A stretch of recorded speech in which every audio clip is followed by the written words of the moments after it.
So at this point, I am going to turn it over to Lauren Danforth. First, I'd like to thank David for the invitation to come to the Margaret J. Smith Library and talk to you about my interest in contemporary Saudi art. I'd also like to invite any of you, all of you, to come to the Bates College Art Museum to see our exhibition, which is entitled Phantom Punch, Contemporary Art from Saudi Arabia and Lewiston, Maine. It's showing until March 18th. I'm a cultural anthropologist, and most of my career has been spent working in Greece. I'm also an interpretive anthropologist. That means I like thinking about symbols and thinking about what things mean.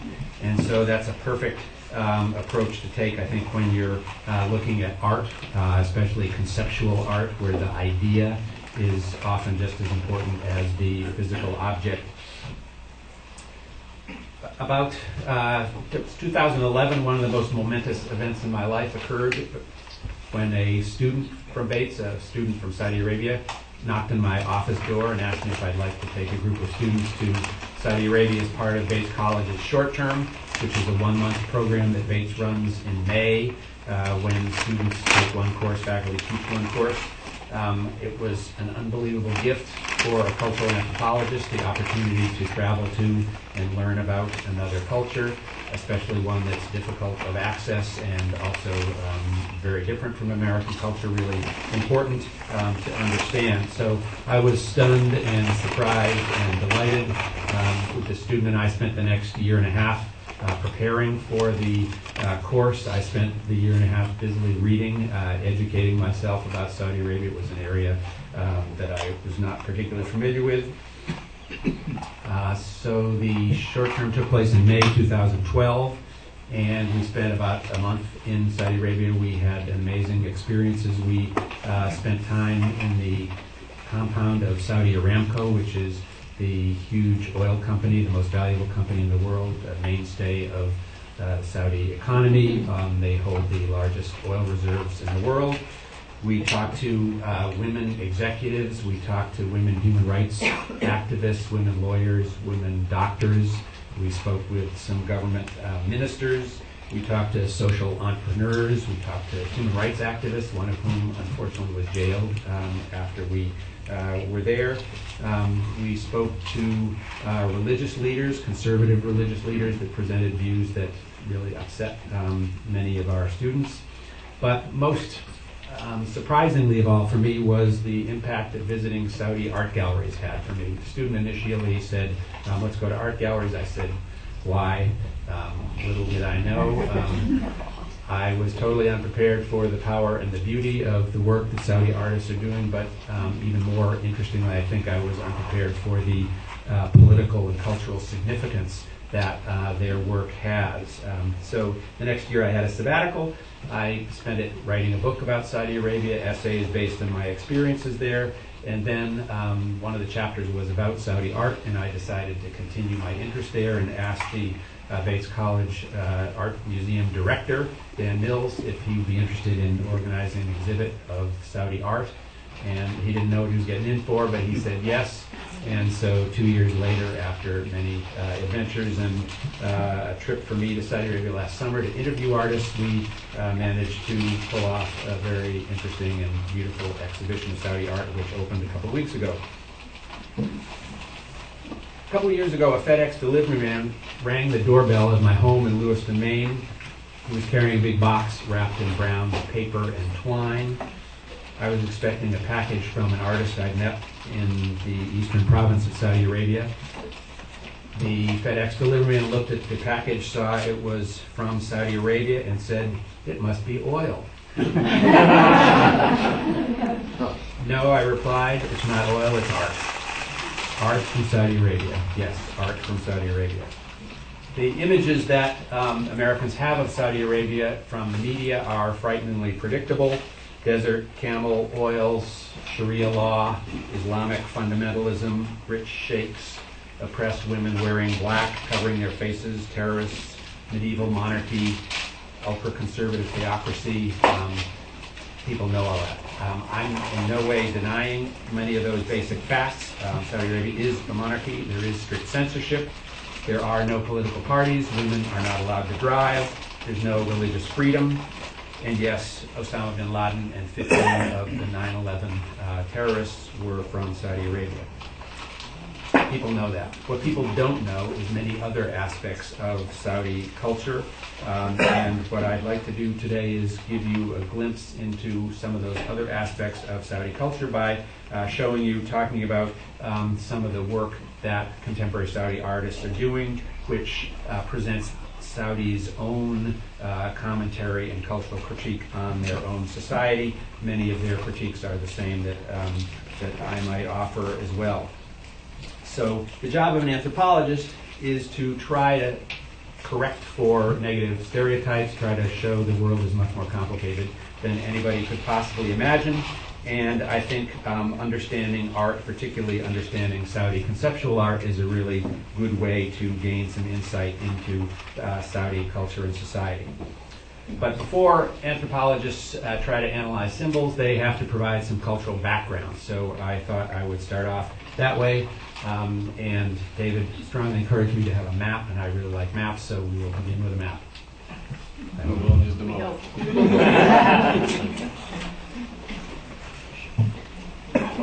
So the map you will soon see is a map of the Arabian Peninsula. And Saudi Arabia, here it is. Saudi Arabia occupies the large part of the Arabian Peninsula. It's the largest country in the world without a permanent river. 20 million people. It borders Yemen to the south. It borders Iraq to the north. It's quite close to Somalia across the Red Sea, and it's close to Syria. So you can see that's a dangerous, difficult part of the world. Of the 20 million people, most live in cities. Riyadh is the capital. 6 million people. The center of Saudi Arabia is extraordinarily barren and was never colonized, and consists of nomadic Bedouin tribes plus some oases where towns exist. The second most important city, the second largest city in Saudi Arabia is Jeddah on the Red Sea coast. And for a long time, Jeddah and the Red Sea coast has been more cosmopolitan and worldly than the center. The Red Sea coast was under Ottoman, Turkish occupation, part of the Ottoman Empire, lots of trade along the Red Sea with Egypt and with the Mediterranean. So Jeddah is probably one of the most liberal cosmopolitan cities in the country, 2 or 3 million people. Religiously speaking, the two most important cities in Saudi Arabia are Mecca and Medina. The king of Saudi Arabia has as one of his official titles the custodian of the two holy mosques, which refer to the holy mosque in Mecca and the holy mosque in Medina. Mecca is about an hour away. Non-Muslims are forbidden from entering Mecca. Another geographical area that's of importance over here, 3 cities, Al-Khobar, Dammam, and Dhahran. That is the center of Saudi Aramco. In 1988, the Saudi government bought out Aramco, which was the huge oil company started by many American oil companies. So now it's the head of Saudi Aramco. 3 cities there.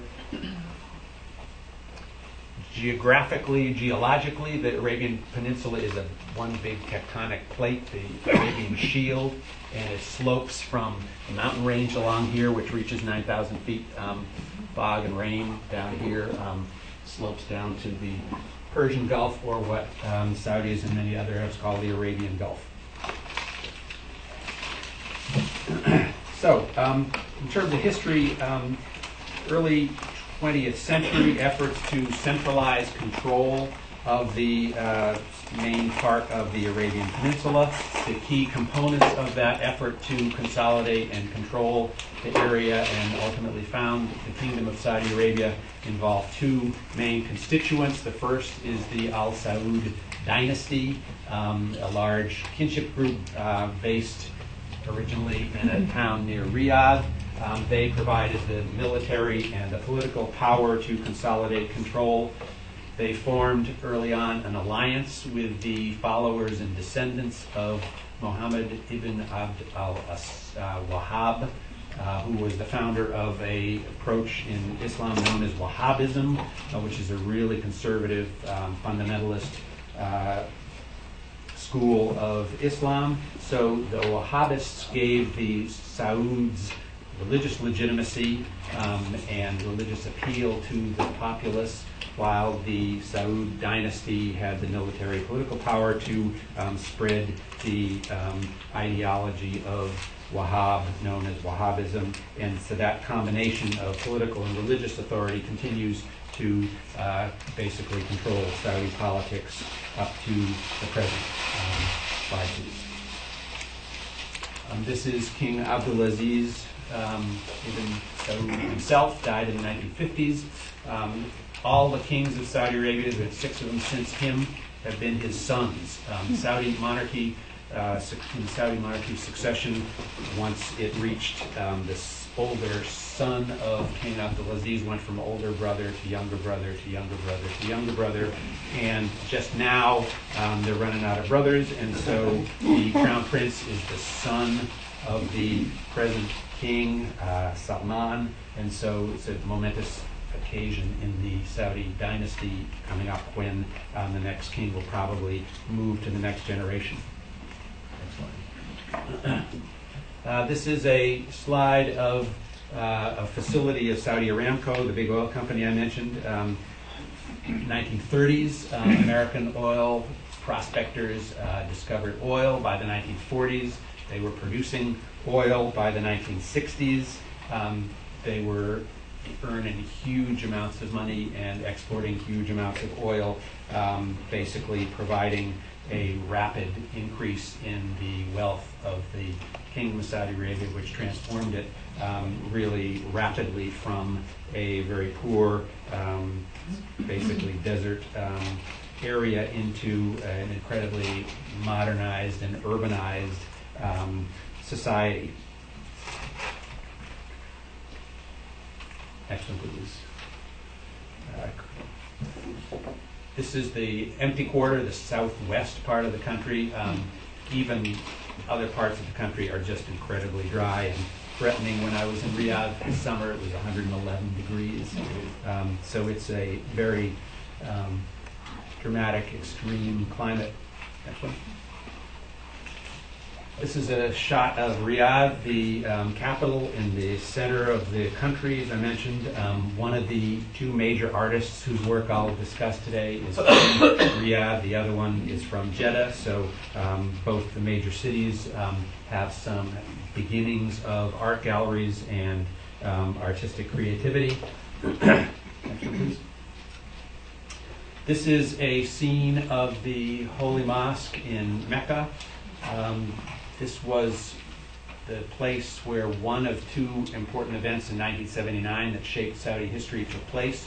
The event people are probably much more familiar with was the Iranian Revolution, the Islamic Revolution in Iran, 1979, when Shia religious leaders overthrew the Shah of Iran. That was a big threat to the Saudi monarchy for many reasons. They conceivably might face revolt on the part of really conservative religious people, even more conservative than the Saudi monarchy. And Iran is a Shia power. Saudi is Sunni, the 2 main sects in Islam, and Saudi Arabia and Iran have been competing for power and influence in the Near East for a long time.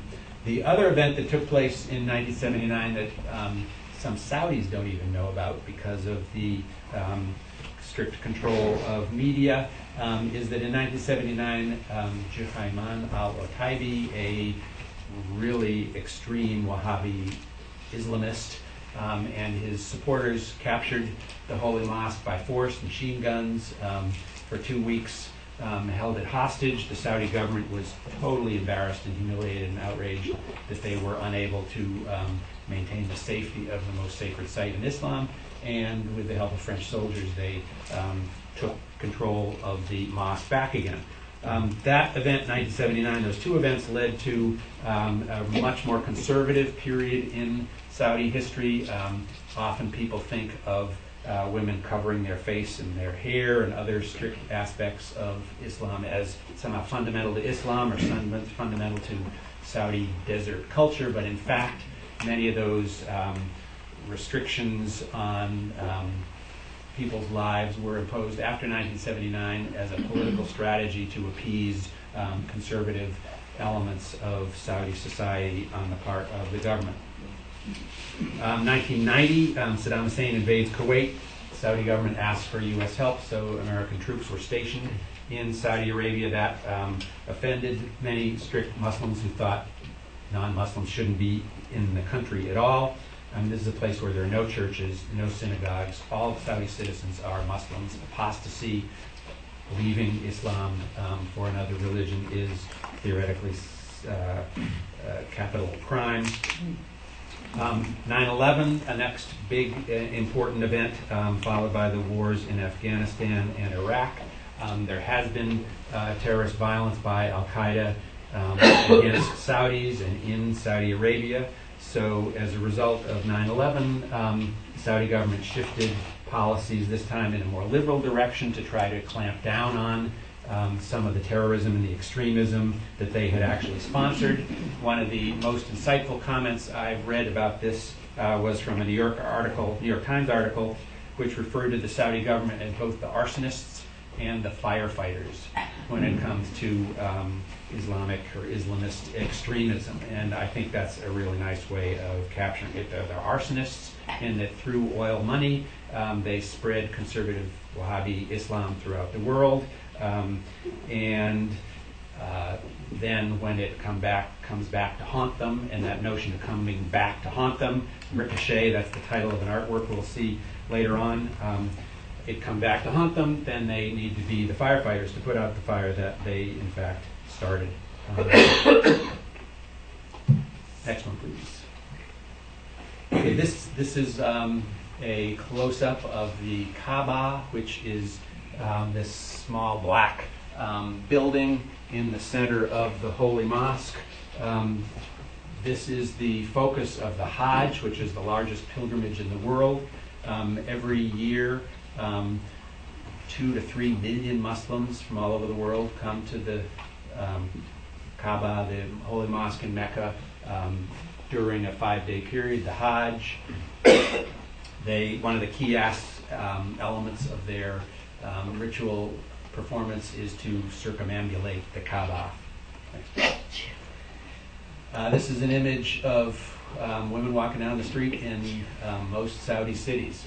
As an American, I cannot deny the fact that it is a challenge and difficult to see women dressed like this, but the notion that they are somehow horribly repressed and this is an evil form of oppression gets really complicated. In Saudi Arabia, women do need to wear a hijab covering their hair. They do need to wear a black abaya from their neck down to their ankles. If they don't dress like that out in public, there'll be some consequences. Wearing the niqab, covering their face, is optional, but many women do. So,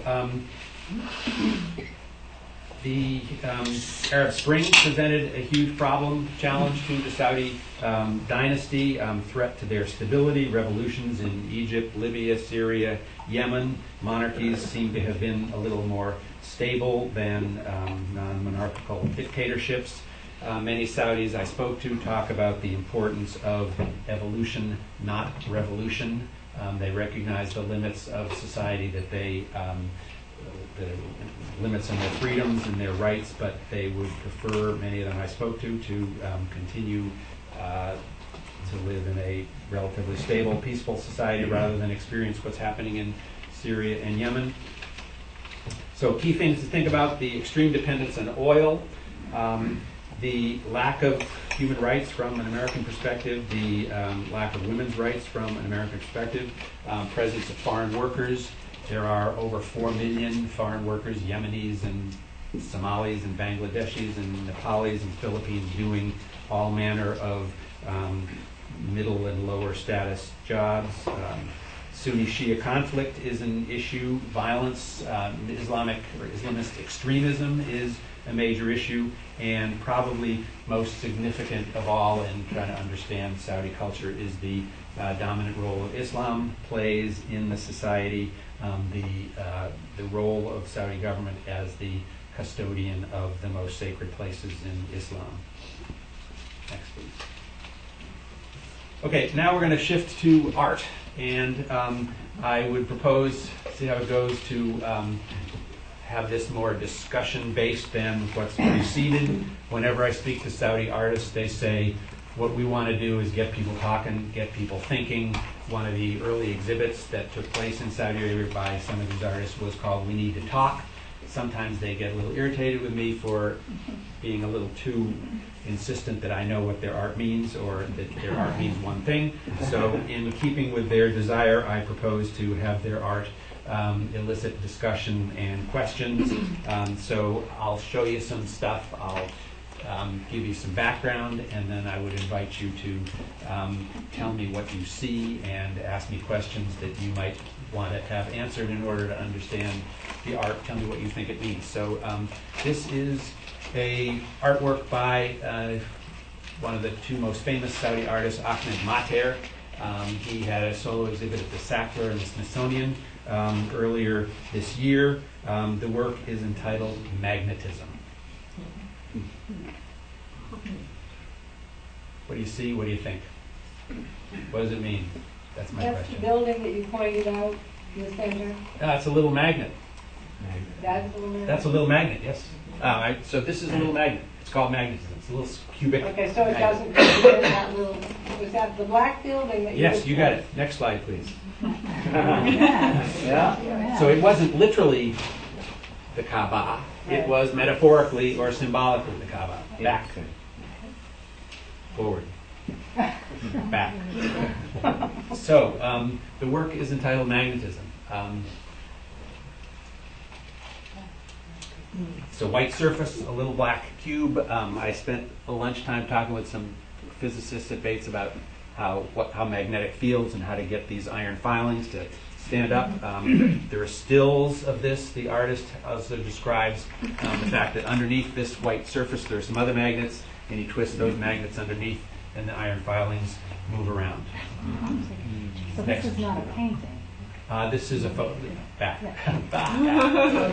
this is a photograph, which you can buy as a print, and I've never seen a video of it, but he describes twisting the magnet and the iron filings move around. So this is conceptual art. This is performance art, where people do things, and then the only way you can capture it is to video it or take photographs of it. So this is magnetism, and you're exactly right. It is a statement about the Kaaba and about the millions of Muslims every year who is the highest fulfillment of their religious duty. If they're financially able and physically able, it is an obligation on all Muslims to perform the Hajj. So these are devout Muslims circling the Kaaba. So for me, it's like a riddle. Metaphors that you can't understand are riddles. So the riddle is, how is a magnet like the Kaaba? Well, you know, I when I saw that, thinking of it as the Kaaba, these iron filings really don't have any objective decision on their own. They react to magnetism that is there. And so they, being the people, really are drawn into this religion and act in a way that really overwhelms their life, overwhelms every decision. In other words, it's not a decision that iron filings make that they act like this. It's done because of this, Islam. Okay, so I mean, the artist himself talks about in discussing this the magnetic power that Islam has over people. So he's definitely making an analogy between spiritual power and magnetic power, or magnetic force and religious force. people are drawn irresistibly to the spiritual state of mind. But there was something in your suggestion that implied that the iron filings don't have freedom of choice or free will. That's sort of what I saw. Yeah, that's kind of how I. And so I think you could take that as a negative comment on religion, and I would argue anything you say about Islam, you can also say about any other religion, including Christianity. Oh, and exactly. So, yeah, right. So the idea that, I mean, a Marxist critique of religion would be opium of the masses, people don't have control, promise them second life and deny them rights in this world and all that stuff. So it could be a critique of religion and critique of Islam. Other thoughts? Yep. I was thinking, as a child, we were always brought up to know that Muslim faith grew by they came to town and said, accept us or die. And that doesn't denote magnetism, that's preservation of life. Okay, I mean, so the... Is there any truth to that statement? I mean, now they chant death to infidels, and, you've seen the ads of when people are in Iran, Right. the mosques chanting death to Israel, death to America, death to the infidels. Okay, so you're raising the issue of violence in Islam, and obviously there are Muslims who have engaged in violence. I remember growing up in a nice Protestant church singing the song "Onward Christian Soldiers, Marching Off to War." Not really. I mean, I don't want to march off to war. I'm a good Christian, but I don't want to march off to war. So I would argue that in all religions there are people who, Quakers are good Christians and they're pacifists.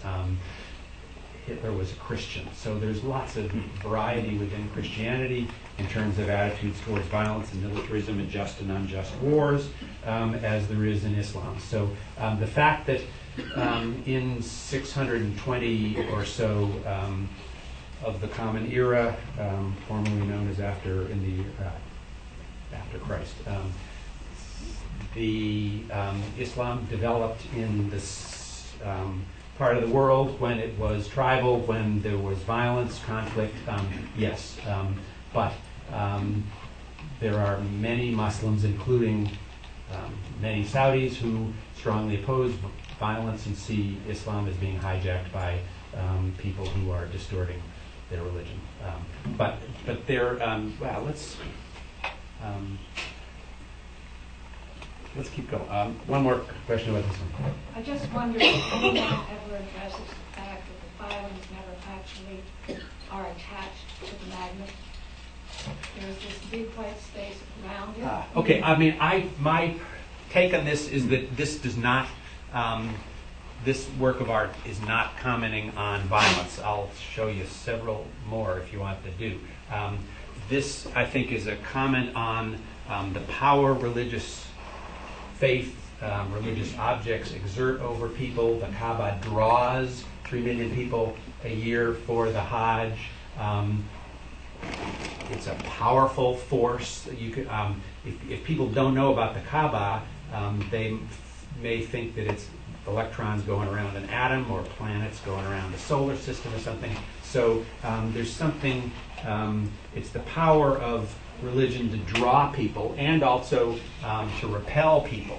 And non-Muslims can't go to Mecca. So whether religious power is used, spiritual power, religious faith is used for good to give people's lives meaning, or whether it's used for violence to go kill other people, that changes a lot. I'm not convinced this work is particularly commented on the violence.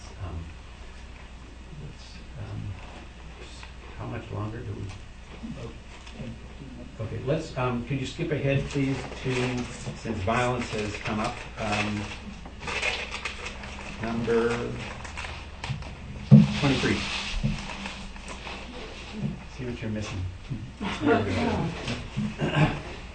This is a work by probably the most famous contemporary Saudi artist, Abdul-Nasser Ghanem. He's based in Riyadh. He had a work sold at Christie's in Dubai for $800,000. Mater and Ghanem are famous in the international art scene and have had exhibitions all over the world. This work is entitled Ricochet. What do you think? What do you see? What does it mean? I can give you some background. You really need to be standing in front of it. It's huge.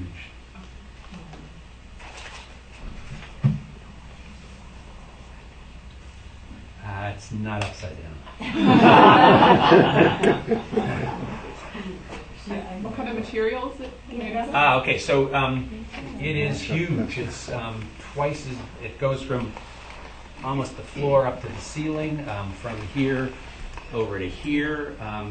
It is what Garem calls a stamp painting, and it's some kind of backing, and then thousands and thousands and thousands of little rubber stamps, the kind you use in your address label, or the kind that you use when you get your passport stamped, or the kind in Saudi Arabia where you confront every government bureaucrat to do anything you want. The government bureaucrat is stamping or not stamping things. So Garem says metaphorically and literally, stamps are my canvas. So it's made of bureaucratic, tiny little rubber stamps, and then it's a print. Pardon me? So what do you see? What color is it? It's blue and yellow, a turquoise blue and light yellow. Cruise missiles, cockpit. Oh, I see. Yeah. Yeah. Okay, so it wasn't clear. It's when you see it in real life, it's pretty clear. Cruise missiles, probably gas tanks, cockpit of a jet fighter here, and so it's a jet fighter here, but up there. So the old traditional, beautiful, the mosque mosaic and everything. I mean, it's beautiful traditional art. It's artistic decoration found in mosques, in another Islamic architecture. Up at the top, sort of light blue carpets or tiles, and then these little sort of cup-shaped things. They're mukarnas, which are little niches or squinches that are part of Islamic architecture. So it's as if the jet fighter is coming out of a mosque, or if a mosque has become a jet fighter. And so this is an explicit comment on the relationship between religion and violence.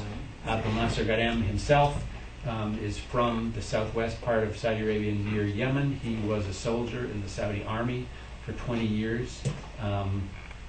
When I was there this past summer, there were Saudi Air Force pilots in my hotel, and during the day you could see jet fighters flying from the air base there to drop bombs on Yemen.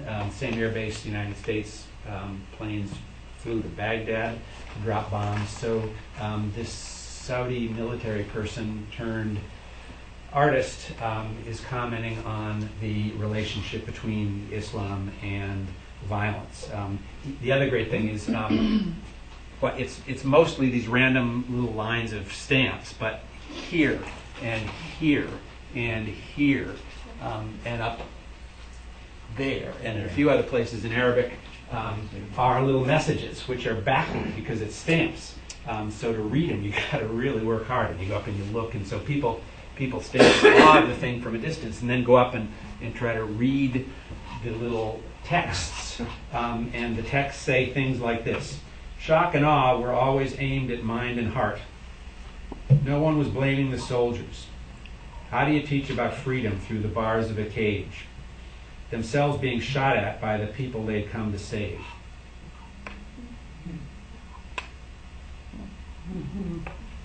So it's about Islam and militarism, and Islam and violence. And the question would be, what is the artist saying about that relationship? And he's leaving it pretty ambiguous. He told me that the literal, most specific referent of this artwork is a particular mosque in Iran. And so some Saudi Sunni fundamentalists could say, oh, this is Iranian violence against Saudi Arabia. that's not what the artist is saying, I'm convinced. He's saying, isn't it horrible that a beautiful religion has been desecrated by people who are engaging in violence, and that could be Al-Qaeda or it could be the Saudi government, but he can't say any more specifically than that because there are colleagues of his who are in jail. Question? I also see it in a different way. I also see it as almost the militarization is pulling down that tradition and destroying the tradition behind it. So, I mean, in a way, it's creating it, but it's also destroying the tradition of the tradition is creating the militarism, and the militarism is destroying the tradition too at the same time. So whether the plane is coming from the mosque or whether the plane is sort of had come through it, having destroyed the dome or something, I think those are really interesting, ambiguous possibilities that the artist is presenting here. Let's see. Let's do one more. Could you just scroll forward? We'll do one more and then time to stop. Keep going. Keep going. Have to come to Bates to figure out all this. Keep going. Keep going. It's so great. Keep going. Got to get gender in here. Keep going.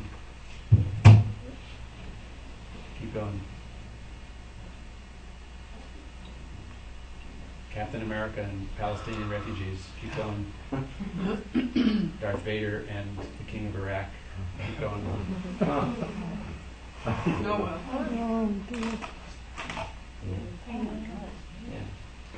There we go. So half the artists in our exhibition are women, and so I wanted to make sure to include a work by a woman artist that's commenting on the role of women in Saudi Arabia. This is a work by Arwa Al-Nayami. It's entitled Never Neverland. And it's a video as well as still photographs. The video is of women riding bumper cars. And in Saudi Arabia, amusement parks are segregated as everything else is. So there are women's nights, family nights, and then men's nights. There are women's rides and then men's rides. Here women are riding around in bumper cars dressed as they are in Saudi Arabia. Some people see this and say, oh, isn't it terrible the women aren't bumping into each other, they're just driving because they can't drive in real life. Saudi Arabia is the only country where women are not allowed to drive. So these poor oppressed women, they can only drive in bumper cars. They can't really have fun. They just go there to drive. The artist is very explicitly against that reading. Her message is that this shows Saudi women having fun even though they have restrictions on them. And I would argue that's just true of us too, that we have fun, but there are restrictions on us. The restrictions are different. Question? I kind of see it as like Americans, we see like that oppression as like a purely negative thing. Yep. But from their point of view, like they still have opportunities to have fun and they're not oppressed. They don't feel oppressed. We just see the negative stuff in the media. Right. That's really important. To me, the issue of covering face or hair is really complicated, and in France you get laws that say you can't cover with the bikini stuff. Here there are laws that require a certain degree of covering, so I'm personally not in favor of laws that require people to dress a certain way, although it's nice that you all have pants on. And for Saudi, women covering their hair is like women covering their torsos. So that's really complicated. I will conclude here and happy to ask, have more questions or show you any of the other works that you got a quick glimpse of. So what I've tried to do today is share with you the creativity and the intelligence with which contemporary Saudi artists comment on the world they live in.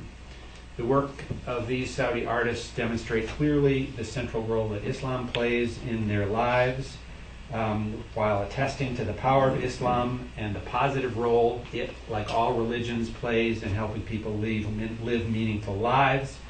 Contemporary Saudi artists also offer a sustained critique of the lack of tolerance, openness, and appreciation for diversity that characterizes the conservative Wahhabi form of Islam that pervades Saudi society. The work of Saudi women artists, which I have more examples of here, deal with the role of women. They comment on the discrimination Saudi women face and on the restrictions that limit their mobility and their ability to participate fully in their society. Other aspects of Saudi society come in for serious criticism at the hands of Saudi artists. Censorship and the restrictions imposed on artistic freedom are resisted, subverted, and mocked in delightfully irreverent ways. Destructive urbanization, extreme consumerism, overdependence on oil, the inhumane treatment of foreign workers, and the intolerant educational system are also targets of the cultural critiques these Saudi artists have to offer. These artists also confront the challenges facing people who have experienced the impact of American cultural imperialism. They explore the relationship between Western science, technology, and popular culture on one hand, and Muslim religious values and Saudi cultural traditions on the other. The goal, and I believe the successful accomplishment, of the work of contemporary Saudi artists that I've shared with you, and some that I have not had time to share with you, is to promote cross-cultural communication and understanding. It's through work like this that we're able to transcend without denying the real differences that separate us. It's through work like this that we can draw on the equally real shared values that unite us. Finally, it's through work like this that we can move toward a world with less hatred, less conflict, and less violence, toward a world of goodwill, harmony, and peace. Thank you.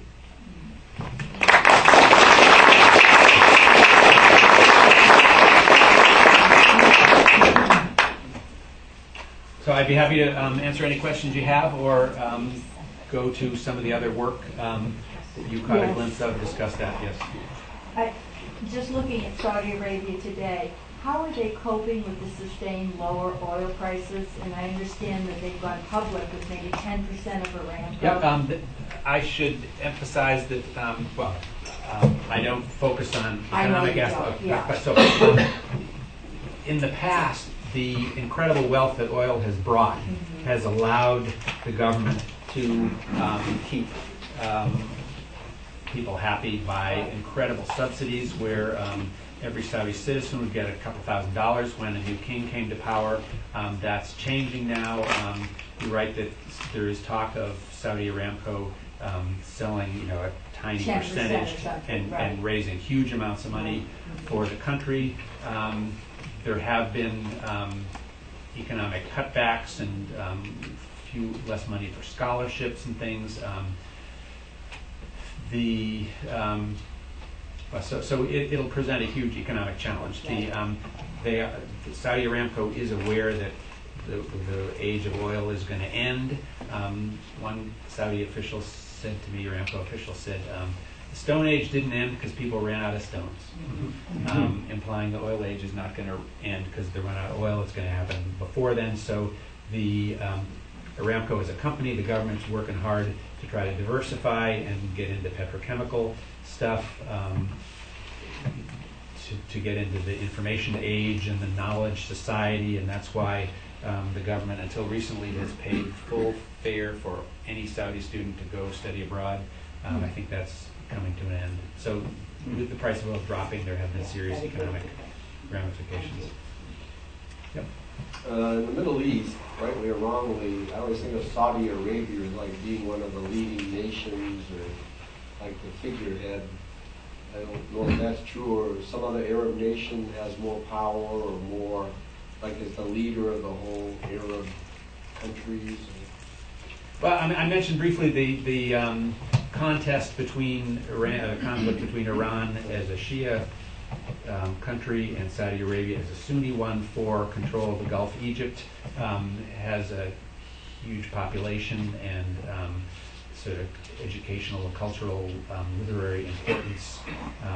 So given its wealth and given its conflict with Iran, Saudi Arabia is really important. I mean, it is supporting some of this Sunni resistance to the Assad regime, which is supported by Iran. Saudi Arabia is now, with American help and weapons, bombing Yemen in support of a previous government of Yemen that was overthrown by the Houthi rebels, who are Shia and supposedly, or to some degree, helped by Iran. So they're really important. Could we now, or maybe later, see the slides that we missed, or whatever? It seems like, I don't know if there's time. Oh, I'd love to show you any that we have time for. Any you saw that you were particularly No, interested? just that when they went through fast, I didn't absorb them. And maybe just a little snippet on the artist. Sure. So could you go back a ways?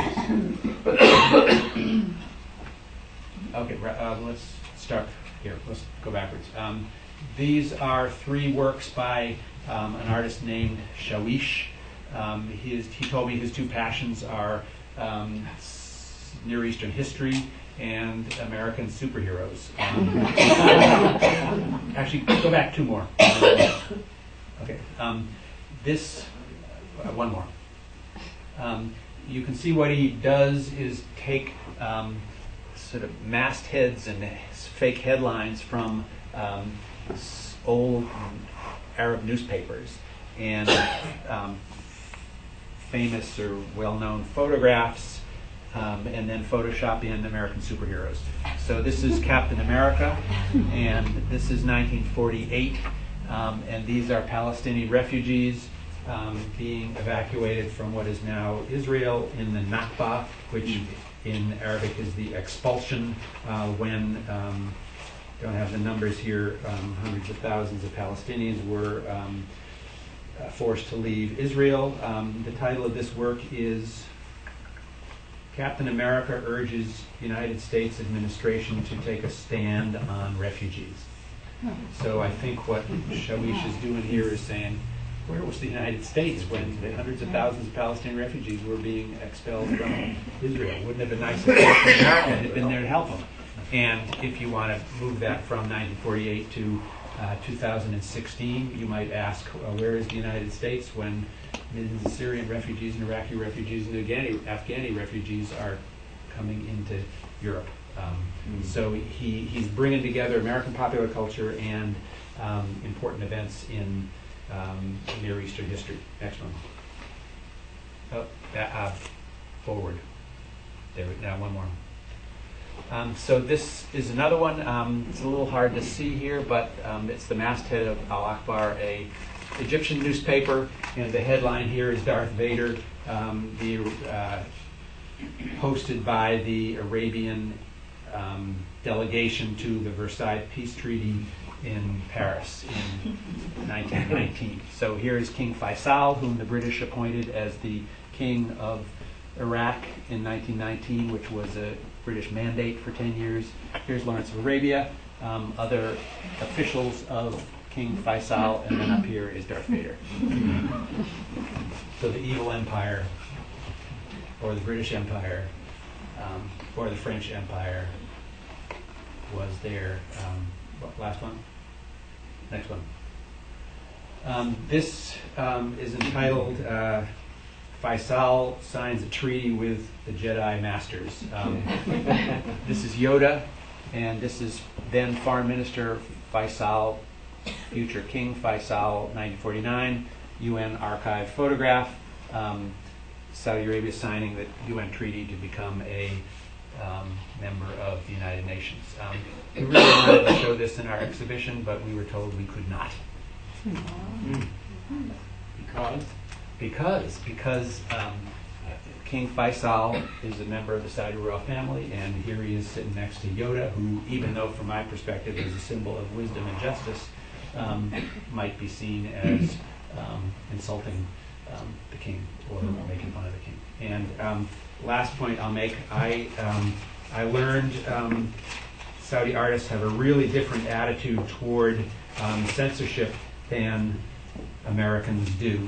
They recognize that if they fight censorship or if they resist censorship too strongly, they will go to jail or be executed.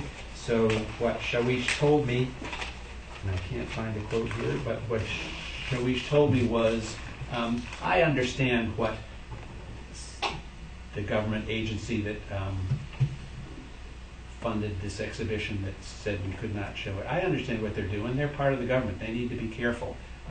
They're not as free as we are. We're artists.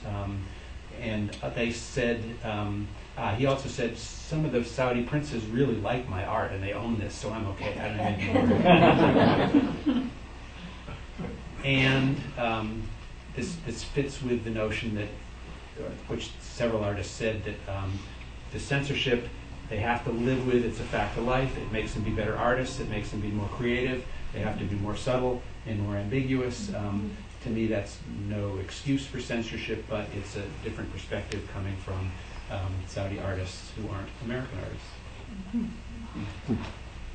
Be happy to talk more afterwards. But well, and to answer Nat's question, there is a way that you can see these works. So you want to exhibit again? Yes. The Phantom Punch, reference to Lewiston and Muhammad Ali. Right? Phantom Punch. Contemporary art from Saudi Arabia in Lewiston, Maine, Bates College Art Museum until March 18th. Call ahead, and if I'm free, I'll give you a personal tour. And I believe these brochures are on the front desk if you need a reminder. Also plug your book, or is there any artwork in the book? Yes, there's a chapter in the book I did called Crossing the Kingdom, Portraits of Saudi Arabia. There's a chapter in the book entitled Saudi Modern, which deals with the background of Islamic and Arab art and with the art movement in Saudi Arabia, and discusses some of the work here.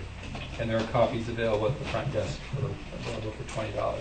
And I'm going to use my privilege as the host to ask you one last question. How successfully do you think Saudi Arabia will navigate the generational transition? That's a really hardcore political science question. No, I mean from the anthropology. You met Saudi people. How well would they? What they're concerned about is that that they have evolution, not revolution. They want change to come, but they know that if change comes too fast, there'll be a reaction. And so, in addition to the arsonist firefighter image, the other image I like to think about is here you have the king sort of in the middle of a seesaw doing a balancing act between a large segment of society and many really important religious leaders that the king depends on, who are really conservative, who don't want any change at all. And then on the other side, a large, or I don't know how large, segment of society, no public opinion polls, a large segment of society that recognizes the need for change, both education for technological business stuff, progress. And so the king's just got to hold on and try to manage the change gradually. Women driving is a huge public issue. And yet what one king did, Abdullah did a while ago, was say, no, we're not going to let women drive, but we'll let women vote in municipal, city council, or chamber of commerce kinds of elections. So you gradually move here, and if there's too much attention here, then you move over here, and you try to avoid what's happened in Syria and Yemen. Thank you. Thank you.